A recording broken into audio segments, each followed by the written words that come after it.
kasihnya sedikit saja ya, nggak usah terlalu banyak.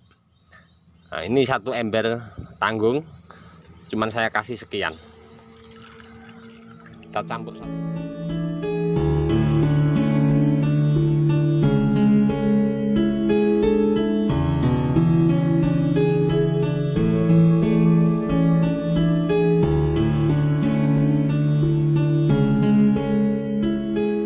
Teman bonsai, selamat pagi, assalamualaikum warahmatullahi wabarakatuh. Kembali lagi di channel saya Bonsai Gembong.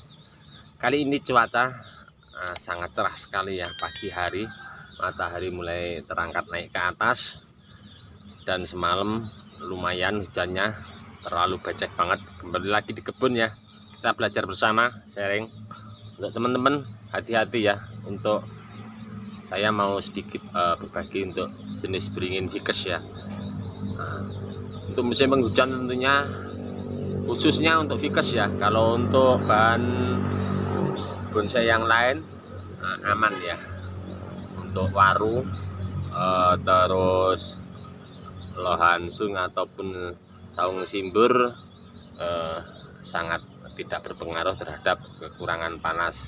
Walaupun seharian terkena panasnya sangat sedikit karena musim penghujan, tentunya tingkat panasnya kurang full ya. Untuk ficus hati-hati teman-teman, untuk melakukan kita perlu perhatian khusus ya untuk mengatasi mungkin pergantian musim dari musim kemarau ke penghujan. Tentunya untuk beringin ficus biasanya kuning ya, kuning rontok. Hati-hati, itu sangat riskan sekali dan rentan sekali terhadap penyakit. Ban saya sendiri di belakang saya ini saya kasih perawatan yang maksimal dengan pemberian dolomit ya. Sangat mudah didapat untuk teman-teman. Nanti saya akan tunjukkan yang saya kasih dolomit sama tidak, kondisinya seperti apa. Karena kenapa? Air hujan zat asamnya sangat tinggi sekali ya. Untuk itu khususnya ficus hati-hati teman-teman. Dolomit sangat mudah didapat untuk di toko pertanian dan harganya sangat murah sekali, terjangkau. Oke, saya akan tunjukkan untuk teman-teman. Ini sedikit saya berbagi, mudah-mudahan nanti bermanfaat untuk teman-teman. Dan cara pemberiannya bagaimana untuk ke tanah, untuk mengantisipasi zat asam itu terlalu tinggi. Oke, saya langsung mau tunjukkan contoh bahannya yang saya kasih dolomit sama yang tidak seperti apa, dan sangat rentan sekali terhadap penyakit karena pergantian musim. Kita perlu perhatikan juga untuk lingkungan sekitar, tanaman-tanaman sekitar, apalagi untuk petani ya. Biasanya petani samping-samping lahan kita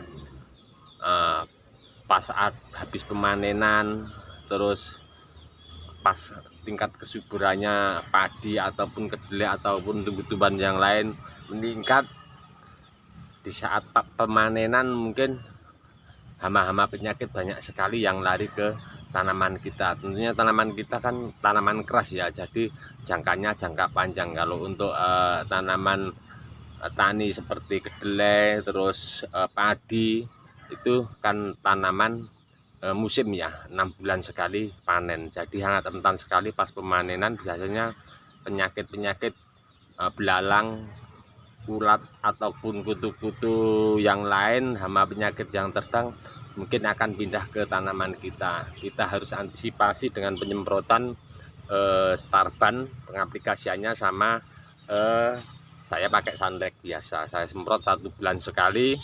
Kenapa 1 bulan sekali? Jangan terkena penyakit baru semprot ya. Jadi kita harus mengantisipasi. Biasanya kalau kena penyakit baru kita mengatasinya. Jangan kena penyakit atau tidak kena penyakit, kita tetap selalu antisipasi 1 bulan sekali melakukan penyemprotan insektisida dengan Starban, dengan pengaplikasian Sunlight. Sunlight fungsinya sebagai zat perekat aja ya. Dan untuk penyemprotan lakukan sore hari akan lebih maksimal, karena untuk hama penyakit tentunya banyak yang masuk ke tanaman kita malam hari ya, apalagi khususnya belalang, kutu putih itu. Untuk penyemprotan ataupun perawatan tentunya di video saya sebelumnya sudah ada ya, nanti bisa dilihat teman-teman di akhir video saya lampirkan linknya. Jadi yang kita mau bahas ini untuk mengatasi zat asam pada air hujan ya. Oke, kita langsung saja praktekkan caranya bagaimana, tekniknya. Kita langsung lihat bahannya dulu, nanti yang saya kasihkan contoh untuk yang sudah saya kasih dolomit semenjak mau musim penghujan ini, sama yang tidak saya kasih dolomitnya seperti apa. Dan nanti saya akan praktekkan, saya bagi untuk teman-teman tekniknya seperti apa, cara pemberian dolomit ke tanah untuk mengatasi zat asam pada air hujan. Oke, kita langsung saja ya. Ya ini, oke teman-teman, ini yang saya kasih dolomit ya. Nah, seperti ini kondisi daunnya.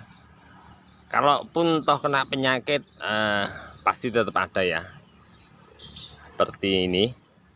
Nah, tapi aman, kita tetap antisipasi yang saya bicarakan tadi di depan. 1 bulan sekali, kena penyakit nggak kena penyakit, kita tetap selalu disemprot insektisida ya.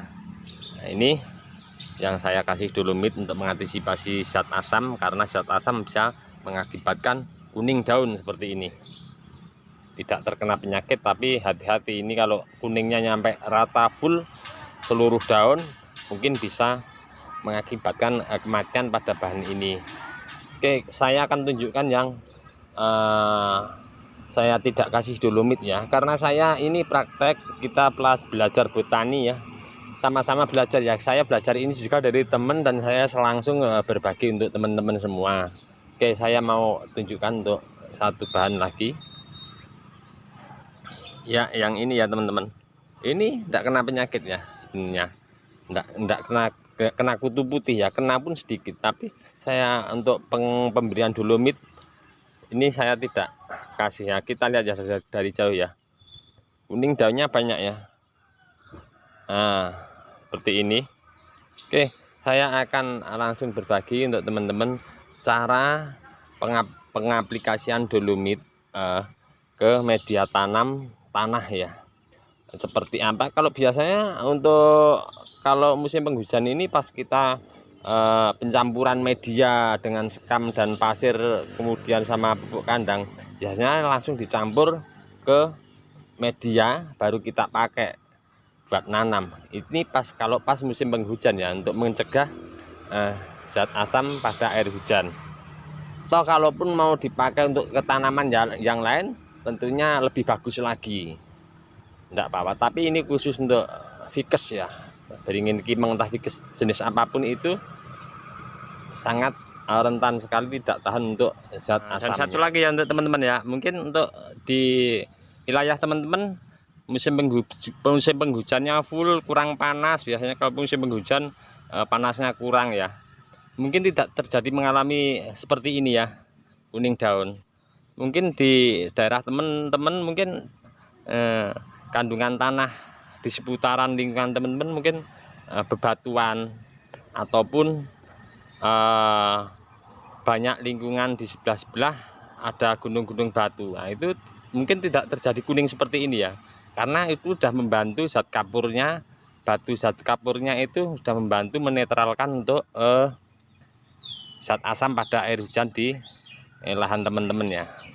Itu bisa terjadi, aman ya, berarti kita tidak perlu pemberian untuk dolomit ya. Oke, saya akan langsung tunjukkan untuk teman-teman bagaimana teknik pengaplikasian. Tidak mungkin kita bongkar ya, media ground seperti itu tidak mungkin kita bongkar dan kemudian medianya kita keluarkan terus kita campur pakai dolomit baru kita masukkan ke ground. Tidak mungkin, karena apalagi pas proses program akar, tentunya akan merusak akar-akar kalau ada pembongkaran tanah. Oke, seperti apa? Saya mau langsung berbagi untuk teman-teman cara pemberian dolomit ke media tanam tanah, ke dalam dinding ground yang ada di lahan kita. Ini dia dolomitnya seperti ini ya. Ini sedikit saya mau berbagi. Tapi untuk detailnya saya bukan ahlinya ya. Yang di pertanian intinya saya belajar dari temen ngawen yang ahli untuk pupuk. Ini pernah cerita dolomit itu terbuat dari batu ya, gilingan batu yang super ya. Maksudnya super itu pilihan batunya untuk biasa kalau di teknologi ilmu kimia ada batu yang untuk di lab itu banyak sekali dia cerita dolomit itu terbuat dari batu yang intinya untuk mengantisipasi zat asam pada air hujan, entah itu air hujan atau apapun yang tanah yang mengandung zat asamnya tinggi. Di toko pertanian banyak ini, sekian karungnya, tingginya sekian, kecil, harga terjangkau ya, tidak nyampe 10.000. Nah, ini kalaupun kita kasihnya sedikit saja ya, nggak usah terlalu banyak. Nah, ini 1 ember tanggung cuman saya kasih sekian, kita campur saja ya. Tidak mungkin ya kita membongkar media terus kita campurlah sama tanahnya, pasti kita begini saja, sudah terlihat putih ya. Nah, kita akan lakukan untuk langsung penyiraman ke dalam dinding ground yang kita tanami ya. Nah, itu paling juga ketinggalan dulu karena terlalu banyak tanaman, jadi ada yang ketinggalan saya siram sama yang di sebelah situ.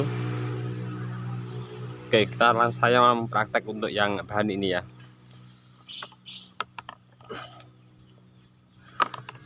Ini tidak berdosis ya untuk dolomit ya. Kalau mau kebanyakan enggak apa-apa, enggak berpengaruh sama bahan yang kita tanam ya.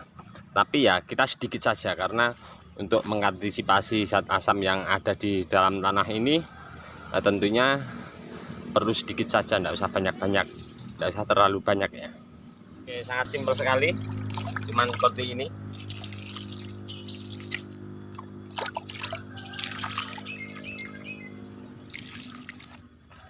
Kalau bisa jangan daunnya, jangan ya, cuman tanah, karena air hujan tentunya ada di tanah ini, jadi yang perlu disterilkan untuk zat asamnya yang di tanah. Oke teman-teman, ini tadi sedikit ya dari kami di channel Bonsai Gembong. Mudah-mudahan ini tadi bermanfaat sedikit. Saya belajar dari teman dan saya langsung berbagi untuk teman-teman juga. Saya nanti akan saya cek untuk lahan-lahan yang lain, kalaupun nanti ada yang ketinggalan akan saya kasih. Dan ini terlambat ya sebenarnya untuk penanganan ini karena sudah terlanjur kuning, baru diantisipasi. Sebenarnya pas kemarin pas mau hujan kita langsung kasih untuk sterilnya zat asam di tanah ini, mungkin akan lebih awal ya untuk mengantisipasinya. Oke, cukup sekian dulu dari kami channel Bonsai Gembong. Untuk teman-teman yang selalu mensupport menyimak video saya, terima kasih sebelumnya. Saya sangat berterima kasih sekali, kita sama-sama berbagi sama belajar. Salam satu hobi, salam budidaya. Assalamualaikum warahmatullahi wabarakatuh.